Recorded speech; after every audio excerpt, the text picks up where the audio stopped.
For the third time tonight, missiles are being fired at Israel, fired at Tel Aviv. This is the response Israel was expecting. And all across the country, people are listening to the sound of Israel and Iran at war. Missile defense systems were also activated over Jerusalem.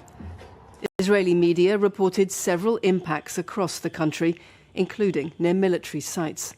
A direct hit to this building reportedly left people trapped inside. Israel began striking Iran overnight. The nuclear enrichment site at Natanz, one of the first to be hit. A target for Israel's prime minister for decades, hit in what he said was a last chance to stop Iran making a nuclear bomb. Air defences, missile sites, nuclear scientists and military leaders, including the head of Iran's armed forces, wiped out in a series of nationwide strikes. An attack involving 200 fighter planes working with covert intelligence teams at a secret base inside Iran. These pictures from Israel's spy agency are said to show commandos firing at a missile launcher during this morning's attack.